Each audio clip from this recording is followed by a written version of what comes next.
नमस्कार, लोकतंत्र में स्वागत है आपका। उत्तर प्रदेश के श्रम विभाग ने 2012-13 के दौरान बेरोजगारी भत्ते के तौर पर 20.58 करोड़ रुपए की धनराशि बांटी और इसके लिए जो कार्यक्रम आयोजित किया गया उसमें कुल 15 करोड़ रुपए खर्च किए गए।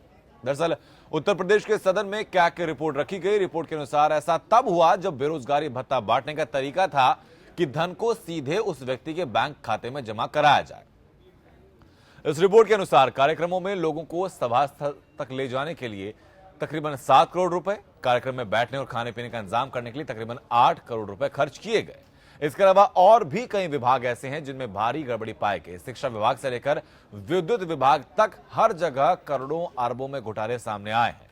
इस सीएजी रिपोर्ट के मुताबिक अखिलेश कार्यकाल के दौरान कई निगमों, प्राधिकरणों में टेंडर अलॉट करने से लेकर रॉ मटेरियल की खरीद फरोख्त तक में गड़बड़ी सामने आई। साथ ही में पीएसयू की तरफ से जो फाइनल ऑडिट दाखिल किया गया उसमें सामने आया कि मुनाफे से 26 गुना ज्यादा नुकसान हुआ है। अपने कार्यकाल के आखिरी दिन तक, यहां तक कि पूरे विधानसभा चुनाव में जो पार्टी काम बोलता है का स्लोगन बुलंद कर रही थी, वहां एक कैसा काम हुआ और फिर ये अनियमितताएं कैसे हुई, लोकतंत्र में इसी पर चर्चा।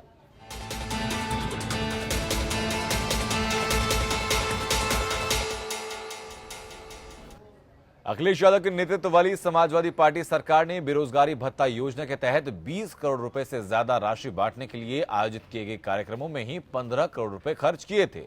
ये जानकारी उत्तर प्रदेश विधानसभा में पेश की गई सीएजी की general and social sector report में सामने आई। रिपोर्ट में यह बात भी कही गई कि सरकार चाहती तो इन खर्चों को रोक सकती थी, क्योंकि योजना के तहत दी गई राशि को डायरेक्ट लाभार्थियों के अकाउंट में ट्रांसफर किए जाने का प्रावधान था।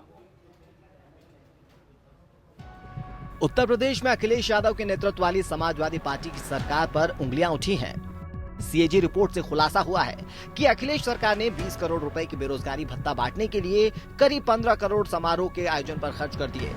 जनरल और सोशल सेक्टर की सीएजी रिपोर्ट में इस तरह के खर्च पर आपत्तियां सामने आई हैं। सीएजी की यह रिपोर्ट गुरुवार को विधानसभा में रखी गई। सीएजी रिपोर्ट में जो मुख्य बातें उभर कर सामने आई, उसके मुताबिक बेवजह खर्च पर लगाम के लिए कदम उठाए जा सकते थे। जैसे बेरोजगारी भत्ता अगर लाभार्थियों को सीधे उनके बैंक अकाउंट में भेजा जाता तो समारोह के आयोजन के खर्च से बचा जा सकता था। इससे योजना का फायदा ज्यादा लाभार्थियों को मिलता। सीएजी रिपोर्ट के मुताबिक अखिलेश सरकार ने बेरोजगारी भत्ता योजना की शुरुआत मई 2012 में की थी। इस योजना में सीधे राष्ट्रीयकृत बैंक या क्षेत्रीय ग्रामीण बैंक में लाभार्थियों के बचत खातों में त्रैमासिक भुगतान की बात कही गई थी। हालांकि रिकॉर्ड में जो बातें सामने आई हैं, उनमें 2012-2013 में प्रदेश के 69 जिलों के 1,26,521 बेरोजगारों में 20 करोड़ 58 लाख रुपए बेरोजगारी भत्ता विवरण किया जाना था।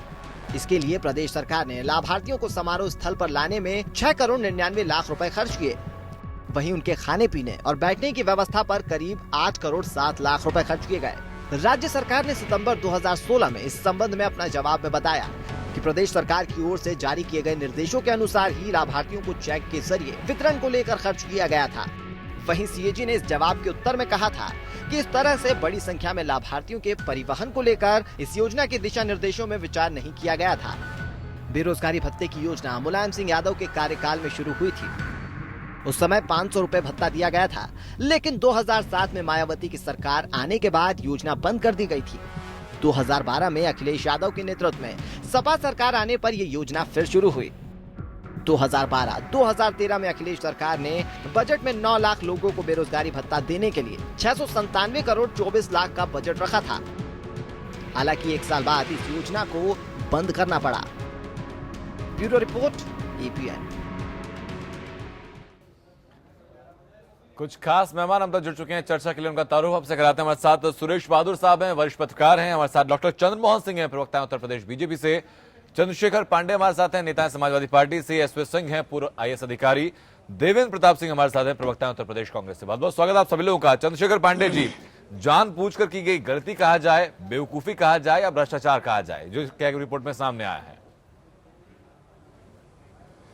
अनंत जी, ना ये जानबूझ के किया गया कोई गलती है, ना भ्रष्टाचार है। ये भारतीय जनता पार्टी का कवर फायर है। आज की डेट में मुद्दाओं से ध्यान भटकाने के लिए किया गया है ये, जबकि कैग की रिपोर्ट में साफ शब्दों में 3 बार इस बात की चर्चा की गई है, जिसमें स्पेशली मेंशन किया गया है कि बेरोजगारी भत्ता देने के प्रयोजन पे नवंबर या अक्टूबर या नवंबर का डेट दिया गया है 2012 की, जिसमें कि बाकायदा मुख्य सचिव ने जो उत्तर प्रदेश सरकार के जो योजनाओं का जो प्रचार प्रसार करने का जिम्मा होता है, उनको यह पत्र लिख के कहा कि आप जो योजनाओं का प्रचार प्रसार कर रहे हैं इसी के अंतर्गत और प्रैक्टिकली लोगों के जो चेक देने का वितरण के कार्यक्रम को इसमें शामिल किया जाए। यानी कि यह हुआ कि उत्तर प्रदेश सरकार जो अपनी सरकारी योजनाओं का प्रचार प्रसार करती है, जैसे कि आप सामने देख रहे हैं कि डीएबीपी के नाम पे या गैस जो गीबीटअप को प्रचार में उसके कुल रकम का 1.5 गुना से ज्यादा खर्च डीएबीपी में केंद्र सरकार कर चुकी है। ऐसी हालात में हमारे द्वारा उस पैसे को क्या उस योजना में प्रावधान था कि नहीं था चंद्रशेखर पांडे जी कि आप सीधे लाभार्थियों के बैंक अकाउंट में पैसा जमा करा दें? मुझे अगर पूरी बात करने देंगे तो आपको क्लियर हो जाएगा। मैं आपको पूरी बात कर लीजिएगा सर, इस बात का मुझे जवाब दे दीजिए कि क्या वहां पर ऑप्शन था कि नहीं था कि आप सीधे लाभार्थियों के बैंक अकाउंट में पैसा डाल दें? बिल्कुल अनंत जी, मैं आपको बताऊं, चूंकि यह 15 करोड़ रुपए अगर हम ना भी चेक बांटते तो भी यह बजट का हिस्सा था। सरकारी योजनाओं को प्रचार प्रसार के लिए, सरकार की नीतियों को जन जन तक पहुंचाने के लिए यह खर्च होना तय था। यह बजट बिल्कुल क्लियर कट डिसाइडेड था। हमने इसी बजट में कोई बिना एक्स्ट्रा बजट दिए हमने उस डिपार्टमेंट को जिसको रूटीन प्रचार प्रसार करना था उसको हमने ये जिम्मा दे दिया कि ये बेरोजगारी भत्ता बहुत बड़ा मुद्दा था। भारत के अंदर एक बहुत गजब का प्रयोग कर रहे थे हम चंद्रशेखर पांडे जी, ये संभव नहीं रिपोर्ट के मुताबिक जो 15 करोड़ रुपए खर्च किए गए हैं किसी प्रचार प्रसार के लिए खर्च नहीं किए गए, लाभार्थियों को लाने के लिए, ले जाने के लिए, उनको वहां लाकर उनके चाय पानी के लिए, नाश्ते के लिए इसमें खर्च किए गए हैं। कार्यक्रम जो होते हैं, मैं आपको स्पष्ट कर दूं कि यह जो सरकारी कार्यक्रम होते हैं उनके क्रियान्वयन के लिए बजट था और ढेर सारे जितने भी सरकारी कार्यक्रम होते हैं, चाहे वो प्रचार प्रसार हो या जब लोकल पे आप कोई कार्यक्रम कराने जाते हैं तो उसमें निश्चित रूप से आप जिनको इनवाइट कर रहे हैं, जो आपके गेस्ट हैं, उनको आपको अपने खर्चे पे बुलाना पड़ेगा सरकार को। सरकार ये नहीं कह सकती है कि भाई ये तो बेरोजगार है, लेकिन इसको बुलाने की जरूरत क्या थी जब आप इनको सीधे अकाउंट में पैसा डाल सकते हैं? ऑप्शन आपके पास ये था, तो पैसा खर्च करने की जरूरत क्या थी? आप समझिए, यह जो खर्च है यह रूटीन है। यह अगर हम ना भी बुलाते तो किसी और मद में खर्च करते, तीसरे मद में करते, उनको गाड़ी देते, कुछ ना कुछ करते। निश्चित रूप से यह 15 करोड़ रुपया निश्चित रूप से खर्च होना ही था। स्वरूप यह है कि इसी 15 करोड़ रुपए के अंतर्गत में हमने अपना बेरोजगारी भत्ते का जो एक कार्यक्रम था कि हम डायरेक्ट अपने हाथों से, तो फिर आप ये कह रहे हैं कि बीजेपी प्रोपेगेंडा बना रही है इस चीज को, आपकी गलती है नहीं? बिल्कुल, मैं आपको ये कहना चाह रहा हूं कि ये सिर्फ कवर फायर है। आज जो उत्तर प्रदेश में, ठीक है, डॉक्टर चंद्रमोहन हमारे साथ है सर, बीजेपी से ही। चंद्रमोहन जी, पूरे प्रदेश में दहशत मची हुई है। बैकफायर आप लोग कर रहे हैं कि सीएजी रिपोर्ट में वाकई में कोई कंटेंट है? इसके लिए सिर्फ ये कवर फायर है। देखिए, समाजवादी पार्टी है और समाजवादी पार्टी को अनंत जी हम और आप सब लोग जानते हैं, उत्तर प्रदेश भी जानता है। समाजवादी पार्टी कुतर्कों में पूरा विश्वास करती है और उनके पास में सीएजी की रिपोर्ट, भारतीय जनता पार्टी की रिपोर्ट, कांग्रेस की रिपोर्ट और समाजवाद और बहुजन समाज पार्टी की रिपोर्ट नहीं होती है। सीएजी की रिपोर्ट सीएजी की रिपोर्ट होती है। सीएजी की रिपोर्ट आने के बाद में यहाँ आदरणीय सुरेश बहादुर जी हैं, आदरणीय एसपी सिंह साहब हैं यहाँ पर, और आनंद जी आप हैं। सीएजी की रिपोर्ट आने के बाद में सीएजी की रिपोर्ट की प्रतीक्षा होती है जी, और सीएजी की रिपोर्ट आने के बाद में उसको सभी लोग रिपोर्ट करते हैं, सभी उसका अध्ययन करते हैं, उसके बाद में वो रिपोर्ट पर चर्चा होती है। अब उस रिपोर्ट पर कुतर्क करना, अपनी गलती को ना मानना और उस पर चिल्लाना, शोर मचाना, तो ये देखो समाजवादी पार्टी है। ये महामहिम राज्यपाल महोदय जब अभिभाषण करेंगे तो ये मेज पर चढ़ जाएंगे, मेज पर चढ़ के कागज के गुल्ले फेंकेंगे, फिर कहेंगे हम तो जन समस्याएं सौंप रहे थे उनको। तो ये समाजवादी पार्टी है कि लोगों की आंखों में धूल झोंक सकती है। 20 करोड़ बांटने के लिए 15 करोड़ खर्च करेंगे, फिर भी निर्लज्जता की कोई सीमा नहीं रहेगी और कहेंगे नहीं हमने कोई नहीं किया। भैया जनता जान नहीं है, जनता पहचान नहीं है। आप इस जनमत को यहाँ उत्तर प्रदेश के आज सारे उत्तर प्रदेश के सारे जितने लोग हैं सबने इसको रिपोर्ट किया है। जी। कौन नहीं है जिसने रिपोर्ट नहीं किया हो? ये 20 करोड़ और 15 करोड़ किसने नहीं रिपोर्ट किया ठीक है? है। इसका मतलब ये है जी। कि ये जो जिन्होंने रिपोर्ट किया उन पर ये सवाल उठा रहे हैं। ठीक है, चंद्रमोहन जी वापस मैं लौटूंगा। एसपी सिंह साहब, आपसे और सुरेश जी, आपसे दोनों से मैं जानना चाहूंगा कि जो टसल हुआ है बीबी समाजवादी पार्टी और बीजेपी के बीच में, कंफ्यूजन पैदा कर रहा है, इंटरप्रिटेशन इसका है क्या जो सीएजी रिपोर्ट है? शुरुआत एसपी सिंह साहब आपसे। देखिए, सीएजी की रिपोर्ट पीएससी के सामने रखी जाती है जी। पब्लिक अकाउंट्स कमेटी के सामने, और पब्लिक अकाउंट कमेटी के सामने सारे विभाग जो कंसर्न हैं वो अपनी आपत्तियां, उनका निराकरण करने की कोशिश करते हैं। जब वो निराकरण नहीं हो पाता तो उस रिपोर्ट को जब पीएससी फाइनल कर देती है उसको हाउस में रखा जाता है। यही हुआ है जी। वर्तमान जो सत्र चल रहा है इसके हाउस के पटल पर सीएजी की रिपोर्ट 2012-13 की रखी गई जी। इसमें कोई नई चीज नहीं करी गई है कि किसी को बदनाम करने के लिए या किसी को दिखाने के लिए की गई हो। एक रूटीन की प्रक्रिया है जो किया गया। इसमें सबसे महत्वपूर्ण चीज जो आपने उजागर की, जो बताई, सब अखबारों में लिखा है जी। कि आपने 1,26,000 युवाओं को बेरोजगारी भत्ता दिया। बिल्कुल। कितना दिया? 2012-13 में 69 डिस्ट्रिक्ट में दिया। जी। ये करीब 1,600 रुपए प्रति व्यक्ति आता है। जी। उस 1,600 रुपए को बैंक के खाते में सीधा ट्रांसफर हो सकता था। जो बात आपकी सही है। प्रति व्यक्ति 1,100 रुपए का खर्चा उसको वितरण में लग गया। 600 रुपए प्रति व्यक्ति का यातायात का खर्चा है। जी। भाई, जहां फंक्शन जिले में किया गया है, कौन सा जिले में ऐसा स्थान होगा जहां पे बस से ढो रहे हैं आप, 600 रुपए किराया लग गया उसका?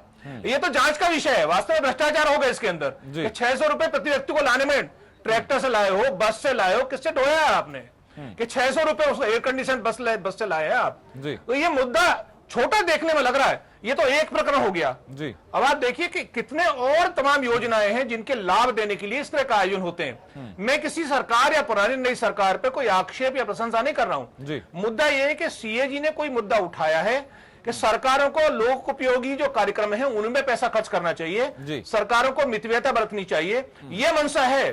सरकारों को जो फिजूल खर्ची है उससे बचना चाहिए।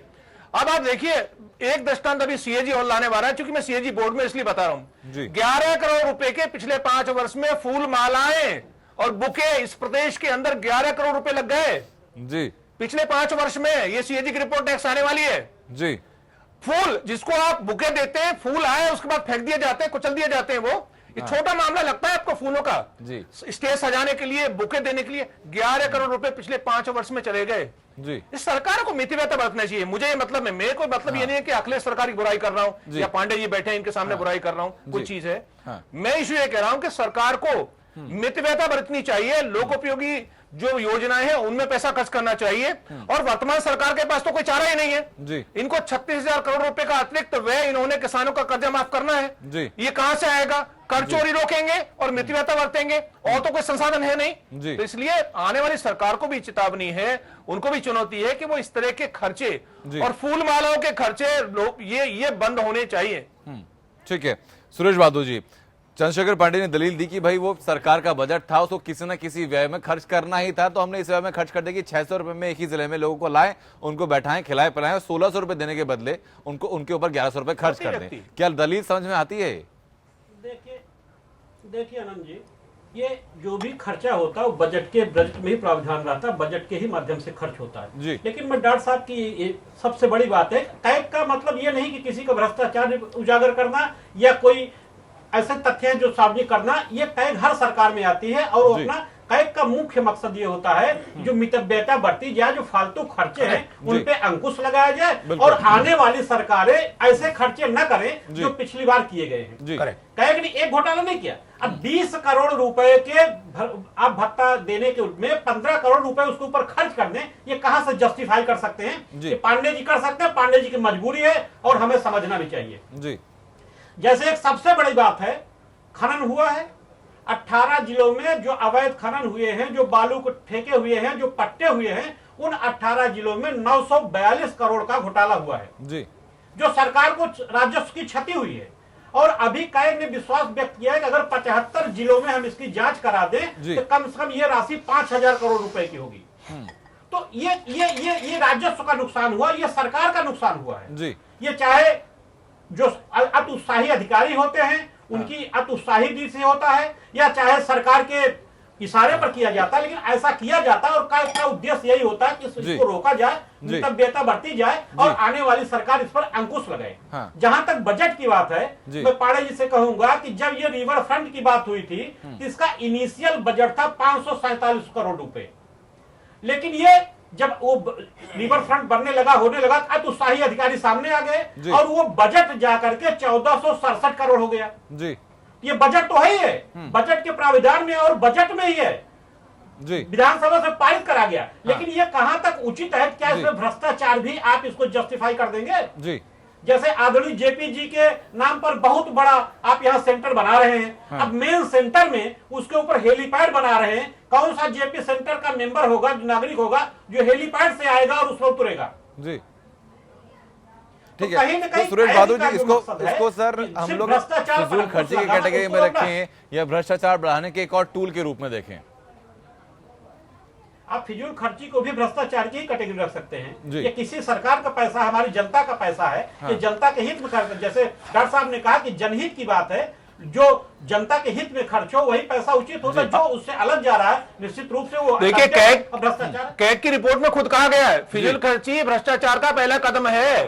कैग ने इसी रिपोर्ट में कहा है, जहां पे पुटअप हुई है, पढ़ रहा था उसको, फिजूल खर्ची भ्रष्टाचार का पहला कदम है, ये लिखा है उन्होंने। ठीक है, देवेंद्र प्रताप जी, आपके कहेंगे चुनाव में सहयोगी रहे हैं समाजवादी पार्टी वाले, समाजवादी पार्टी आपकी, अब ये जब आक्षेप लगते हैं उनके ऊपर, तो सही मानते हैं आक्षेप, भाई गलती की है समाजवादी पार्टी ने अपने कार्यकाल के दौरान?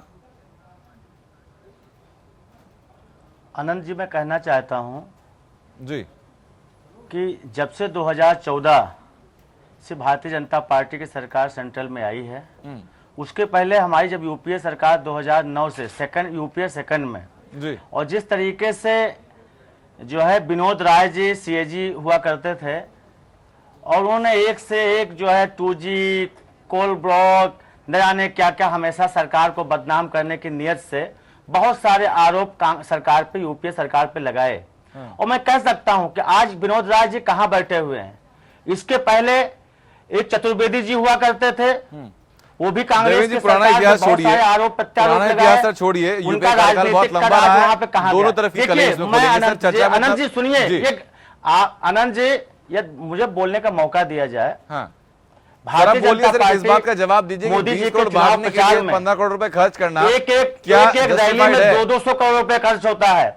मैं कहना चाहता हूं कि जितना खर्चा भारतीय जनता पार्टी के नेताओं ने, भारतीय जनता पार्टी ने एक मोदी की एक रैली का खर्चा जितना होता है, उतना राहुल गांधी के 100 रैली में खर्चा नहीं होता होगा। और आज जिस तरीके देवेंद्र से प्रताप जी, यहाँ ना तो राहुल गांधी की बात हुई है, ना ही नरेंद्र मोदी की बात हुई है, बात हुई है समाजवादी पार्टी के कार्यकाल की। 20 करोड़ बांटने के लिए 15 करोड़ रुपए खर्च किए, सीधा जवाब दीजिए ना इस चीज का। संवैधानिक संस्थाओं का दुरुपयोग भारतीय जनता पार्टी आज अपने राजनीतिक उद्देश्य को, राजनीतिक लक्ष्य को साधने के लिए और विरोधियों को बदनाम करने के लिए कर रही है, ये गलत है। आप ये कह रहे हैं कि जो सीएजी की जो रिपोर्ट आई है, जो कि रूटीन रिपोर्ट आती है सरकार कार्यकाल के अंत में, वो प्रोपेगेंडा के तहत आई है, आप ये कहना चाह रहे हैं? होता है कि अपने विवेक से प्रदेश के विकास का कार्य करना। अब इनको तो काम करना नहीं है, इनको केवल हर में जो है केवल जांच करना है। 2 महीना हो गए हैं, होने को हो गए हैं, उत्तर प्रदेश में जंगल राज का। देवेंद्र प्रताप सिंह, सिर्फ मुझे ये बताइए, आप किसी एक क्या कर रहे हैं सर, किसी एक तथ्य पर रहिए, या तो आप कहिए कि भाई ये जो रिपोर्ट आई है बीजेपी के प्रोपेगेंडा के तहत आई है, आप ये मानते हो, या आप ये माने कि भाई जो खर्च किया गया वो फिजूल खर्ची है? काम कुछ नहीं करना है। कांग्रेस पार्टी ने 72,000 करोड़ रुपए किसानों के कर्जे माफ किए थे सीधे।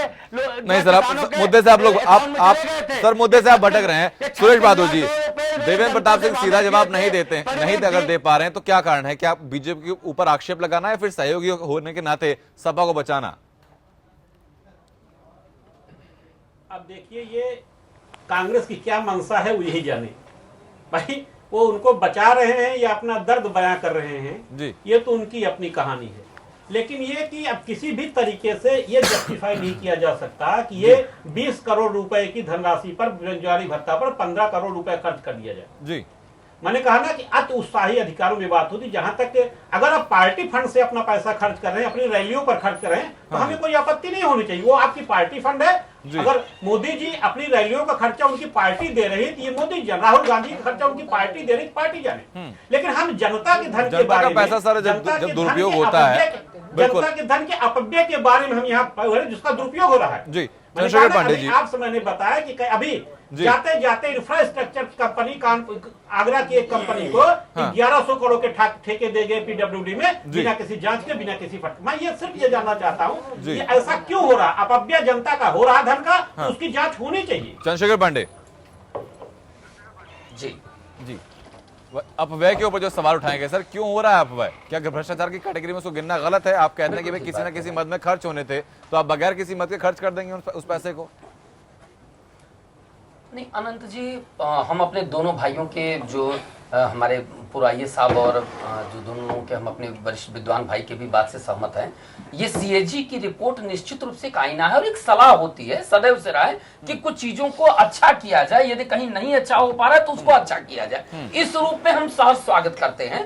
परंतु एक चीज क्लियर कट आप जान लीजिए कि ये सारा कंफ्यूजन इसलिए क्रिएट हुआ क्योंकि हमारे अधिकारियों ने इसको हम अपने भाषा में मितव्ययिता की नियत से कहेंगे और दूसरे लोग इसको जो है गलत नियति आती उत्साह कहेंगे कि उन्होंने एक सलाह दिया कि साहब ऐसा है कि ये जो बेरोजगारी भत्ता का जो प्रोग्राम हो रहा है, इस प्रोग्राम को हमारे पास में प्रदेश सरकार का एक बहुत बड़ा बजट होता है जिसमें कि हम अपनी जो सरकार की योजनाओं को जनता तक पहुंचाते हैं, बताते हैं, उनको एक जनता और सरकार के बीच में एक संवाद कायम करने के लिए योजनाएं रखते हैं। उसका हमारे पास एक संवाद कायम करने के लिए आपने 15 करोड़ रुपए खर्च किए चंद्रशेखर पांडे, लेकिन 1366 स्कूल जो कि टूटे हुए घरों में चल रहे हैं, उनको सुधारने का मद आपके पास नहीं रहा। तकरीबन 3000 स्कूल ऐसे हैं आपके प्रदेश में जहां पर पीने का पानी नहीं है, उनके लिए मत खर्च करने का आपको ख्याल नहीं आया। 97 लाख बच्चों को स्कूल यूनिफॉर्म नहीं पहुंचती है, उनके ऊपर खर्च करने का आपको ख्याल नहीं आया। अरे ये क्या किए हैं 2 महीने में? तीनों पे जवाब आप ले लीजिए। मैं फिर से आपको रिपीट कर दूं एक लाइन कि हमने एक जो हमारा संवाद का और प्रचार प्रसार का बजट था, उस बजट के अंतर्गत बेरोजगारी भत्ता के कार्यक्रम को हमने उनको दे दिया कि भाई आप अपने बजट से इस कार्यक्रम में आपको कार्यक्रम करना है, हमको भी बुला लेना, हम उसमें चेक भी बांट देंगे। That's it. दूसरी चीज जितने आपने बोला है, हमें ये नहीं भूलना चाहिए कि उत्तर प्रदेश की जो हमारी सरकार रही, ये पहली ऐसी सरकार रही जिसने बच्चों के ड्रेस से लेकर के एक्वागार्ड के पानी से लेकर के साफ पेयजल से लेकर के दवा पे काम किया है आज की डेट में। ठीक है चंद्रशेखर पांडे जी, कितना काम समाजवादी पार्टी ने किया है और सीएजी रिपोर्ट में और क्या क्या खुलासे हुए हैं, एक और रिपोर्ट आपको हम दिखा देते हैं, उसके बाद चर्चा हम लोग सर लगातार जारी रखेंगे। कुछ और पॉइंट्स है सर, कुछ और विभाग हैं जिनमें अनियमितता पाई गई है, उनकी बानगी भी एक बार देख लेते हैं। रिपोर्ट देखिए, चर्चा लगातार हमारी जारी रहेगी। सोनिया, लालू, मायावती, चिदम्बरम के बाद अब समाजवादी पार्टी के मुखिया अखिलेश यादव भी बीजेपी के निशाने पर आ गए हैं। नियंत्रक एवं महालेखा परीक्षक ने अखिलेश सरकार के कार्यकाल में वित्तीय मामलों की जांच में गंभीर गड़बड़ियां पाई। सिर्फ साल भर चले युवाओं को बेरोजगारी भत्ते को बांटने के नाम पर उतना ही खर्च सरकारी आयोजन में खर्च कर दिया गया। इसी तरह अखिलेश सरकार में शिक्षा के लिए भारी भरकम बजट होने के बावजूद भी उत्तर प्रदेश में 1366 स्कूल जर्जर भवनों में चल रहे हैं। सूबे में 2978 स्कूल ऐसे भी हैं जहां पीने के पानी तक की सुविधा नहीं। रिपोर्ट में यह भी कहा गया कि 2012 से 2016 के बीच सरकार के पास फंड होने के बावजूद 6,22,000 बच्चों को मुफ्त किताबें नहीं दी गई, तो वहीं 97 लाख बच्चों को स्कूल यूनिफॉर्म नहीं बांटी गई। आज कैग की जो रिपोर्ट आई है और विशेष रूप से शिक्षा के क्षेत्र में उत्तर प्रदेश के अंदर ये दिखलाता है कि किस प्रकार से युवा पीढ़ी के साथ या जो उत्तर प्रदेश का भविष्य है उसके साथ अखिलेश यादव की सरकार किस प्रकार से मजाक कर रही थी। यही हाल निगमों और प्राधिकरणों का हुआ। राजकीय निर्माण निगम में महंगी दरों पर खरीद कर सरकार को चूना लगाया गया। टेंडर में मोबिलाइजेशन एडवांस के जिक्र के बगैर ही ठेकेदारों को एडवांस दिया गया। इस अग्रिम भुगतान पर ब्याज भी लिया जाना चाहिए था, जिससे निगम को 21 करोड़ 90 लाख का नुकसान हुआ। निगम को 30% के भीतर ही ठेकेदारों को काम देने का प्रावधान है, लेकिन उन्हें 56% से ज्यादा काम दिया गया। बिजली लाइनें बिछाने के काम के दौरान भी 1155 करोड़ रुपए की रकम इसलिए फंसी रही क्योंकि ठेकेदार ने इस काम के लिए पर्याप्त मजदूर नहीं लगाए। सीएजी रिपोर्ट बताती है कि ठेकेदार से ऊंची दरों पर अनुबंध कर 78 करोड़ 55 लाख रुपए का अनावश्यक खर्च किया गया, जबकि सामग्री की खरीद पर भी 3 करोड़ 71 लाख रुपए का अतिरिक्त व्यय किया गया। इसके अलावा खरीद में भी गड़बड़ी हुई। 5 उपकेंद्रों के लिए कंट्रोल केबल, पावर केबल व कंडक्टर खरीदने में 55,22,000 रुपए से अधिक खर्च किया गया, जबकि 116 कार्य के दौरान नियमों को दरकिनार कर 59 करोड़ 33 लाख रुपए का चूना लगाया गया। तो वहीं निगम ने टेंडर निकाले बगैर 2 उपकेंद्रों का निर्माण ठेकेदारों को सौंप दिया। 81 अन्य कार्यों में भी टेंडर के नियमों का पालन नहीं किया गया। 2011-12 से 2015-16 के बीच निगम ने बगैर टेंडर के ही 19 करोड़ 67 लाख रुपए की खरीद की और 173.25 करोड़ के 68 काम महज वर्क ऑर्डर से करा लिए। राज्य के सार्वजनिक उपक्रमों में भी घोटाले का जिक्र है। प्रदेश में चल रहे 65 पीएसयू में से 33 ने 707.52 करोड़ रुपए का मुनाफा कमाया, तो 24 ने 18,497.43 करोड़ रुपए का नुकसान दिखाया। यानी फायदे से करीब 26 गुना ज्यादा नुकसान हुआ। 4 पीएसयू ने ब्यौरा ही नहीं दिया, वहीं 4 ने न लाभ न हानि के आधार पर लेखा तैयार किया। सीएजी रिपोर्ट में जहां सार्वजनिक उद्यमों के लेखों के रखरखाव पर सवाल उठाए गए, तो वहीं काम न करने वाले 26 उपक्रमों को बंद करने के लिए राज्य सरकार के फैसले के बावजूद प्रक्रिया शुरू न होने पर भी रिपोर्ट में शामिल किया गया। दक्षिणांचल विद्युत वितरण निगम में भी भयंकर अनियमितताएं पाई गई। रिपोर्ट के मुताबिक बिना मीटर वाले कनेक्शन 2012 में 10.67 लाख थे, जो बढ़कर 2016 में 12.98 लाख हो गए। मीटर कवर न खरीदे जाने के चलते मीटर्स के ठीक होने के बावजूद 3 लाख से ज्यादा नए मीटर खरीदकर 21.64 करोड़ रुपए की बर्बादी की गई। घटती दरों का फायदा उठाने के लिए नया टेंडर जारी करने के बजाय पुरानी दरों पर 2.6 लाख सिंगल फेज मीटर खरीदे गए, जिससे 1.86 करोड़ रुपए का नुकसान हुआ। ऊंची दरों पर काम कराकर 2.74 करोड़ रुपए अतिरिक्त खर्च किए गए।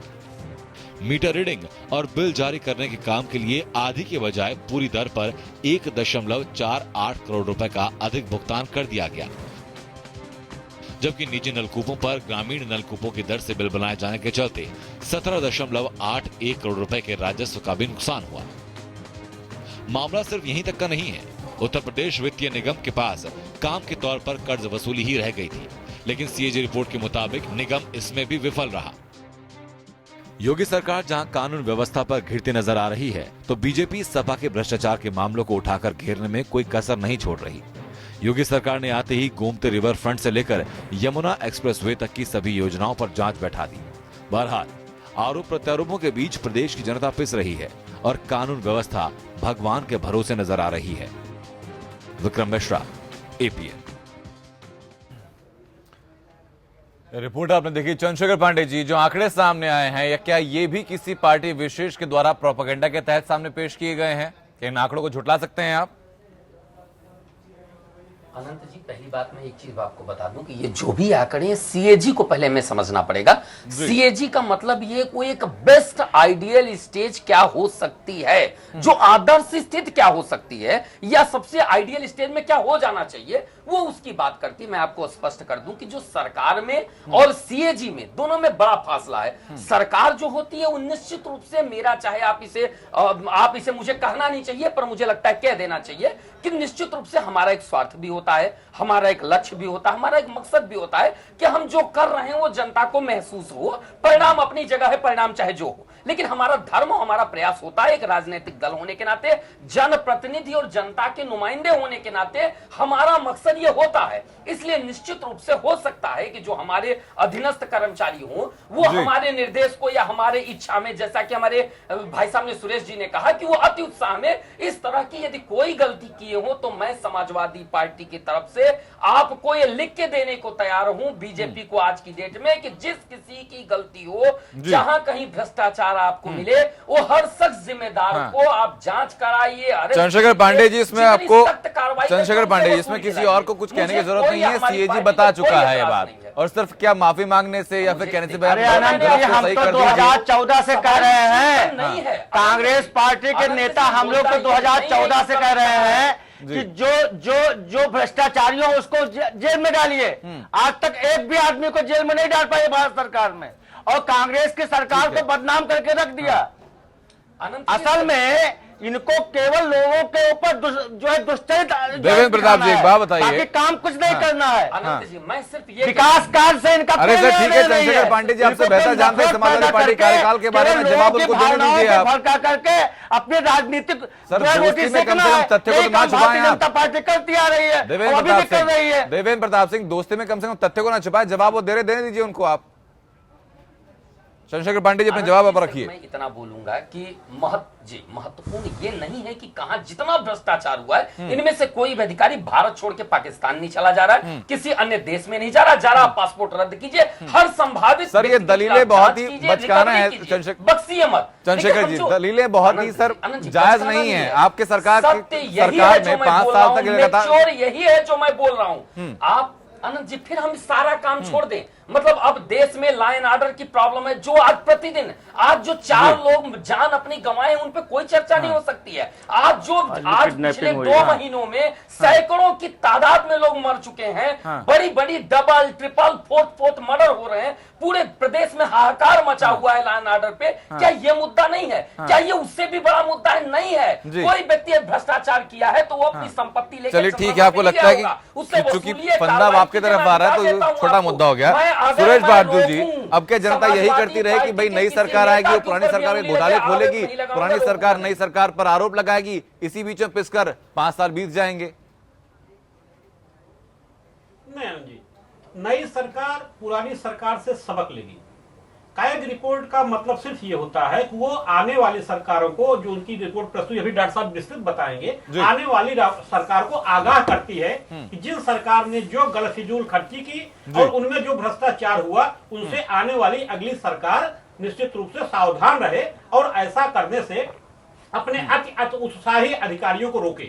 मुझे तो आज ये कहने में प्रसन्नता हो रही है कि आज विधानसभा में समाजवादी पार्टी के वरिष्ठ नेता आजम खान ने एक प्रश्न के उत्तर में बहुत साहस स्वीकार किया कि अगर मैंने गलतियां ना की होती तो मैं यहाँ न बैठा होता। तो मैं भारतीय जनता पार्टी के साथियों को सलाह देता हूँ वो हमारी वाली गलती न दोहराएं। सर ये गलती है सुरेश बहादुर जी की, जानबूझकर किया गया भ्रष्टाचार है। सही बात नहीं, मैंने कहा ना, जो भी भ्रष्टाचार हुआ है निश्चित रूप से अगर ऊपर से भ्रष्टाचार पर अंकुश लगाया गया होता तो निश्चित रूप से ये मितव्ययिता हो सकती थी और ये जो फिजूल खर्ची रोकी जा सकती थी। ये नेतृत्व पर निर्भर करता है। जैसे इसमें मुझे कहने में संकोच नहीं है कि वर्तमान नेतृत्व ये मितव्ययिता करके दिखा रहा है, चाहे 2 ही समय का कार्यकाल हुआ है। हो सकता है कानून व्यवस्था के मुद्दे पर उस सरकार उतनी सफल हो पाई, लेकिन अन्य क्षेत्रों में मैं देख रहा हूं कि सरकार की नेक नीति, सरकार की दूरदर्शिता नजर आ रही है। एसपी सिंह साहब, क्या इसको सिर्फ फिजूल खर्ची के दायरे में बांधना सही रहेगा कि टेंडर में मोबिलाइजेशन एडवांस के जिक्र के बगैर ही ठेकेदार को एडवांस दिया जाता है? 21 करोड़ से ज्यादा का वाहन नुकसान होता है, तकरीबन 1200 करोड़ की रकम इसलिए फंसी रह जाती है, ठेकेदार ज्यादा जो मजदूर हैं वो नहीं लगा पाता। नुकसान कौन झेल रहा है इस चीज का? क्या सिर्फ फिजूल खर्ची है ये? नहीं, मैंने कहा ना उसी फिजूल भ्रष्टाचार, तो जैसे भाई साहब ने कहा ना फिजूल खर्ची भी तो भ्रष्टाचार ही श्रेणी में आता है जी। अब आप बताइए कि अगर आगरा की आरपी इंफ्रा वेंचर को 1200 करोड़ के टेंडर बिना किसी बात के टेंडर दे दिए, इससे आप क्या साबित होता है? क्या करेंगे? रिवर फ्रंट के 547 करोड़ के बजट को बढ़ाकर 1467 करोड़ कर दिया गया, इसे आप क्या कहेंगे? ये तो बजट में प्रावधान किया गया, लेकिन इसे क्या कहेंगे जी? तो कहीं चंद्रशेखर पांडे वापस लौटूंगा। एसपी सिंह साहब, जांच होनी चाहिए थी। ठीक है सुरेश जी, वापस लौटूंगा आपके पास। एसपी सिंह साहब क्या कहेंगे इस चीज में? अब जांच की बात तो लोग कर रहे हैं कि भाई जांच है, आरोपी को जो दोषी लोग हैं उन्हें आप सजा दीजिए, लेकिन क्या 5 साल के कार्यकाल के दौरान सरकार की जिम्मेदारी नहीं थी? देखिए, लोकतंत्र में सत्ता किसके हाथ में? सत्ता है राजनीति को लोगों के हाथ में जी। ब्यूरोक्रेसी सहायक के रूप में है। जो नेतागण अभी आप दिखा रहे हैं, जो फूल हाथ में ले रहे हैं, मंच सजी हुई है, अगर नेता कहें ये नहीं होगा, ये फूल नहीं चाहिए मुझे जी, ये बुके नहीं चाहिए कि 1000 बुके आप लेके आ रहे हो, तो मानेगा नहीं क्या अधिकारी जी? ये कहना बहुत आसान है कि सारा दोष अधिकारियों पे डाल दो जी, कार्रवाई करिए, सस्पेंड कर दीजिए, हमें कोई आपत्ति नहीं है। अरे भैया, आपके नेता, पांडे जी से कह रहा हूं, आपके नेता जिम्मेदारी कब लेंगे जी? क्या आपने एक्सप्रेस वे में जो खर्चा हुआ उसकी जिम्मेदारी कब लेंगे आप जी? रिवर फ्रंट की जिम्मेदारी कब लेंगे आप? ये जिम्मेदारी तो अधिकारी को लेनी है, लेकिन नेताओं को भी तो जिम्मेदारी लेनी है ना जी। अब आप देखिए, जो आप इशारा कर रहे हैं कि डेस्कॉम का जो पैसा भारत सरकार ने दिया, भारत सरकार ने यह शर्त लगाई कि अगर ये खर्चा आप टाइम से कर लेंगे, परियोजना के समय से पूर्ण कर लेंगे, तो इसको अनुदान में कन्वर्ट कर देंगे हम ऋण को। उसी का जिक्र कर रहे हैं सीएजी ने जो कहा है जी। समय से आपने बिजली विभाग ने वो परियोजना पूर्ण नहीं की, इसलिए वो पैसा अनुदान में ना कन्वर्ट होकर ऋण बना रहा जी। ये तो अक्षमता है ना, भ्रष्टाचार और अक्षमता दोनों साथ में। सीएजी की रिपोर्ट एडवाइजरी होती है, सीएजी की रिपोर्ट के बेसिस पे जांच करा के चार्जशीट दे सकती है सरकार, जैसे कोल घोटाले में हुआ। सीएजी की रिपोर्ट पे सीबीआई इंक्वायरी हुई, उसमें एक सेक्रेटरी लेवल के अधिकारी, अभी पता ही आपको दिखा भी रहे थे, प्रोसिक्यूट हुए हैं जी। देखिए, सीएजी की रिपोर्ट को सरकार को मजाक में नहीं लेना चाहिए भाई, तो सभी सरकारों के समय की है ना जी। अभी बीजेपी का काल चल रहा है, इनकी रिपोर्ट भी आएगी सीएजी की। ये आप नहीं कह सकते सीएजी अब इनके कत्तों को छुपा लेगा, जवाब इनको भी देना पड़ेगा, लेकिन इनका समय अब आएगा जी। इनका पूर्व रहा होगा, लेकिन अब आएगा समय। इसलिए मैं कहता हूं सभी सरकारों को सचेत रहने की बात है, सारे राजनीतिक सत्ताधीशों को जिम्मेदारी लेनी चाहिए। बिल्कुल सर, जिम्मेदारी लेना ज्यादा अहम है, बजाय इसके कि अधिकारियों के सर मर दें कि भाई अधिकारी ने गलती की, आप सजा दीजिए।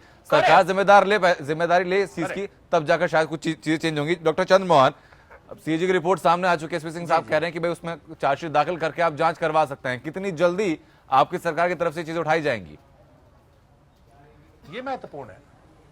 देखिए, अभी सीएजी की रिपोर्ट आई है और आप उत्तर प्रदेश जानता है कि उत्तर प्रदेश के मुख्यमंत्री आदरणीय योगी आदित्यनाथ जी भ्रष्टाचार के मुद्दे पर जीरो टॉलरेंस की नीति को अपना रहे हैं। गोमती रिवर फ्रंट गए और गोमती रिवर फ्रंट जाने के बाद में वहां की जांच के आदेश दिए। जांच की रिपोर्ट कभी भी सार्वजनिक हो सकती है, अंतिम दौर में है वो गोमती रिवर फ्रंट की जी। और इस सरकार ने खुद आगे बढ़ के ये कहा कि हम विकास प्राधिकरणों की और निगमों की भी जांच जो है वो सीएजी के दायरे में लाना चाहते हैं और सीएजी से कराना चाहते हैं जी। मैं अपने समाजवादी पार्टी के साथी को ये सुझाव दूंगा कि देखो, उत्तर प्रदेश में जो आपने जैसा शासन किया उस पर जनता ने अपना जनमत दे दिया। अब सीएजी तो उस पर केवल मोहर लगा रही है, आपके कारनामे पर मोहर लगा रही है, इसको विनम्रता पूर्वक स्वीकार करो।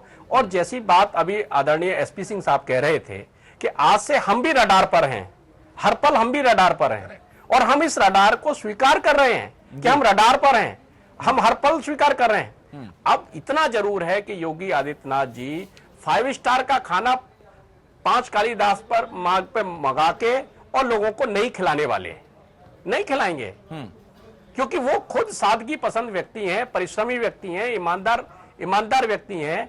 अब उनको कोई फ्यूचरिस्टिक चीजें हैं सर कि हमको चाहे तो लाभ देना रिपोर्ट सामने आएगी, तब चीजें सामने आएंगी तो ज्यादा बेहतर होंगी। मैं 2 बातें देखिए जी, आनंद जी मैं 2 बातें और कहते हुए, क्योंकि मेरे को जाना भी है, मैं 2 बातें और कहूंगा।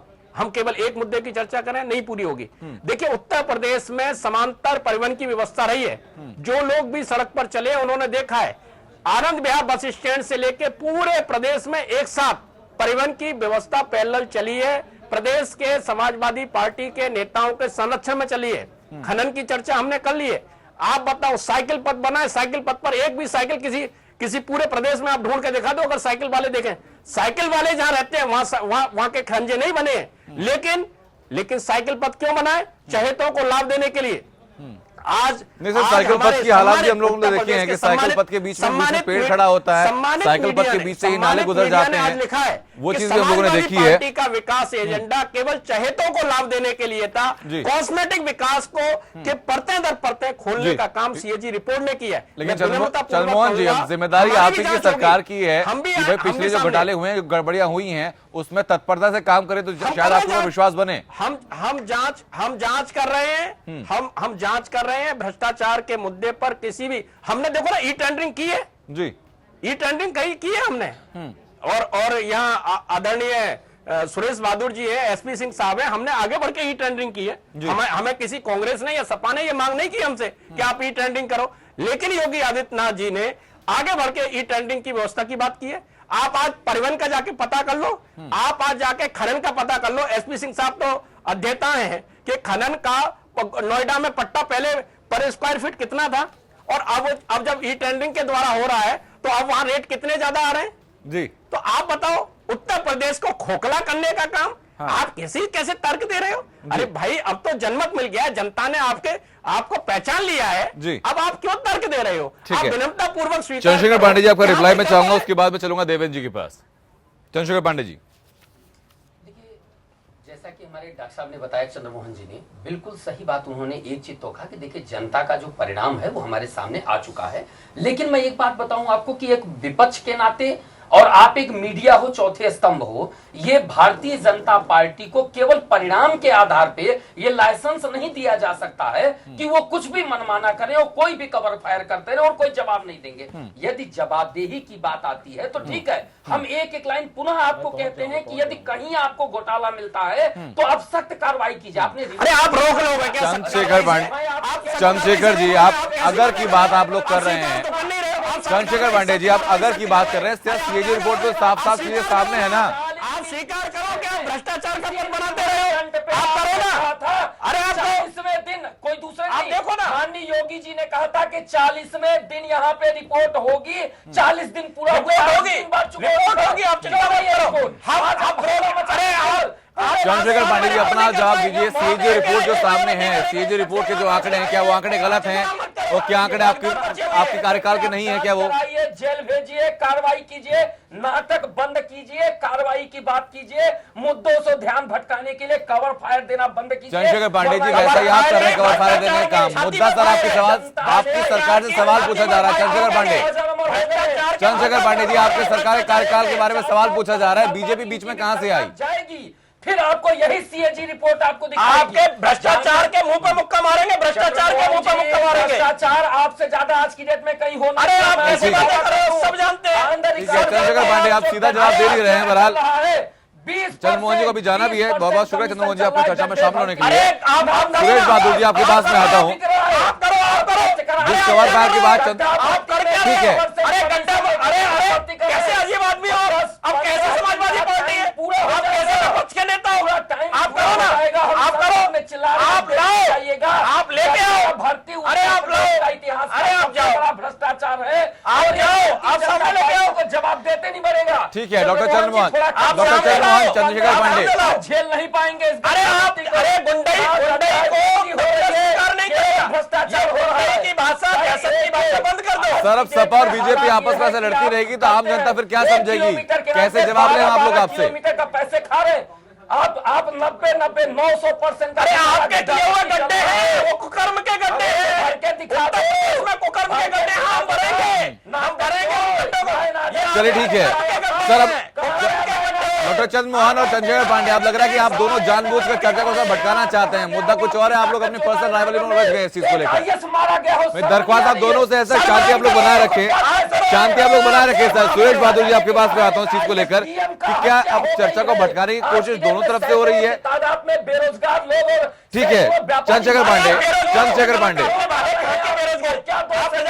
उनके आत्मा सुरेश बहादुर जी, सुरेश बहादुर जी, जिस कवर फायर की बात कर रहे हैं चंद्रशेखर पांडे, क्या वो खुद वही नहीं कर रहे? नहीं होगा ये बात के लिए कि आपके 60 ही दिन केवल पूरा हुआ है। चंद्रशेखर पांडे जी का अपना दर्द है, अपना दर्द बयां करने का इनको पूरा अधिकार है जी। लेकिन सच्चाई है, जिस मुद्दे पर हम लोग की चर्चा हो रही है, मुद्दा बहुत गंभीर है जी। और इस मुद्दे को इस तरह की बहस से उसको भटकाया नहीं जाना चाहिए।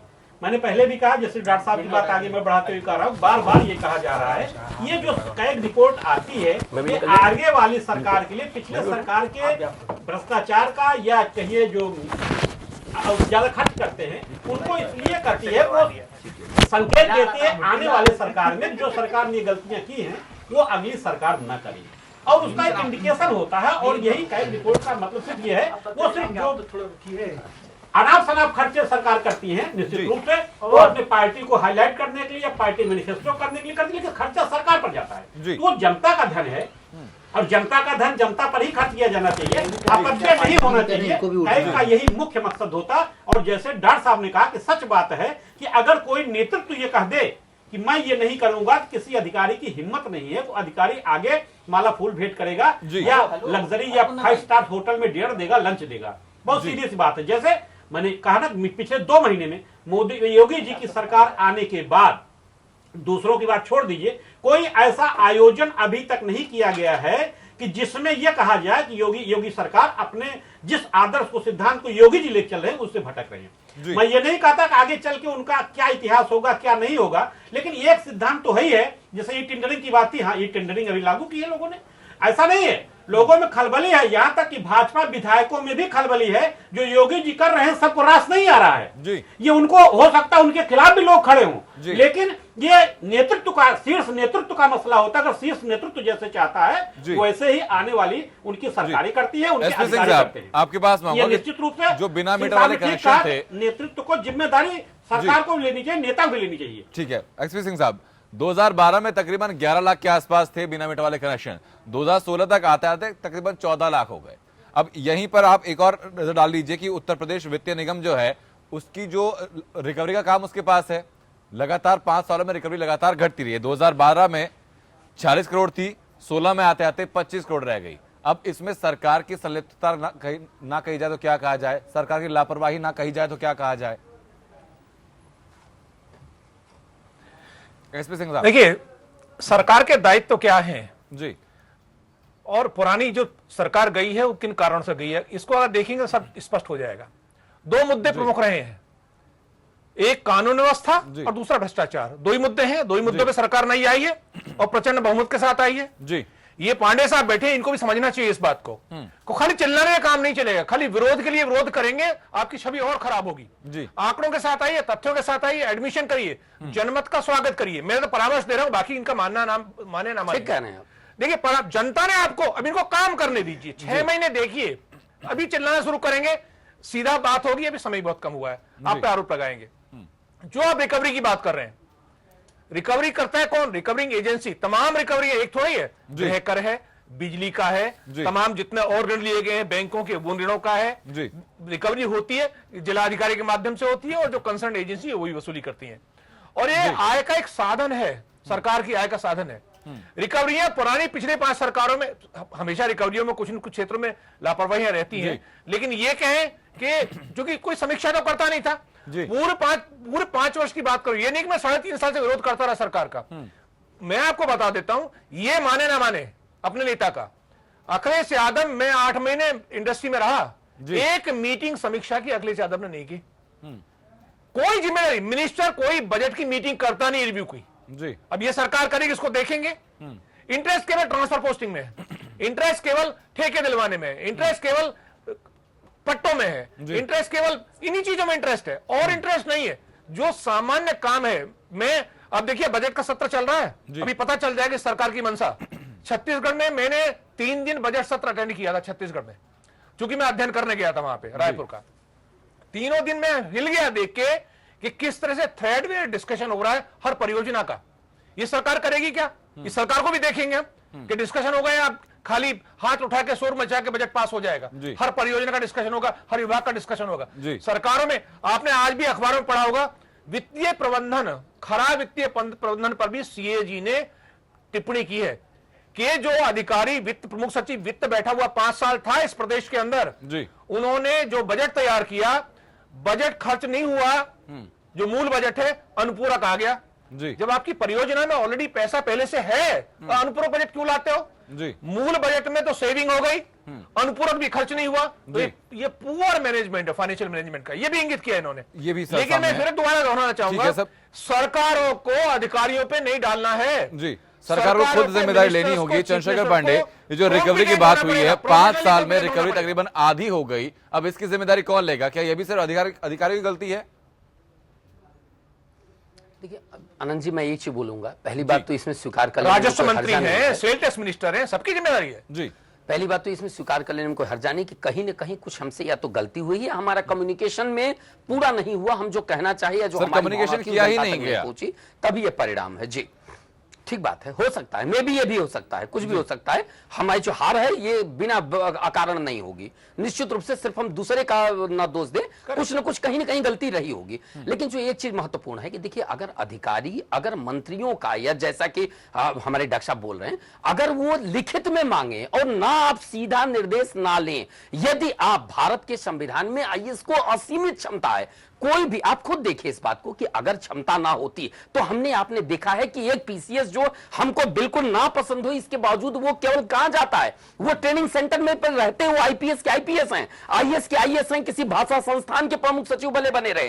तो यदि हम सिर्फ ये कह के नहीं खाली हो सकते, एक अच्छी परंपरा की तरह आप उतना ही गलत करिए जितना को आपको लगता है कि इतना तक हम जस्टिफाई कर पाएंगे। जो ना जस्टिफाई गलत करना क्यों है चंद्रशेखर पांडे जी? आप फिर भी इसी बात पर अड़े हुए हैं कि उतना ही गलत कीजिए, इतना गलत कीजिए। गलत क्यों कीजिए भाई? आनंद जी, हम ये कि आनंद जी, फिर मैं आपको रिपीट कर रहा हूं, मैं अपने जवाब दे रहा हूं। वरिष्ठतम आप चूंकि बहुत सीनियर आईएएस हैं और ऐसे आईएएस हैं जिन्होंने लगातार हर सरकार के साथ संघर्ष किया है, चाहे वो मेरी सरकार में भी, मेरे से पहले सरकार में भी, और पता नहीं क्यों मुझे लगता है कि आप देखते जाइए कुछ दिन बाद भाजपा के साथ भी संघर्ष करते ही मिलेंगे। तो निश्चित मुझे जैसा फील होता है, इसलिए चूंकि मैं आपका सम्मान करते हुए बात कह रहा हूं, चूंकि ये आप एसपी सिंह साहब को आप देने से खारिज नहीं कर सकते हैं, क्योंकि एक ऐसे शख्स हैं हर सरकार में संघर्ष किए हैं। इसलिए मैं ये कह रहा हूं उनके बात के सम्मान में कि कुछ चीजें ऐसा नहीं है कि आप इस चीज को इग्नोर नहीं कर सकते हैं कि भाई आपने तो नहीं गलत किया होगा ना, वरना टीवी पे जितना आप बोल रहे हैं इसके बाद कौन सरकार बख्शेगी, है ना?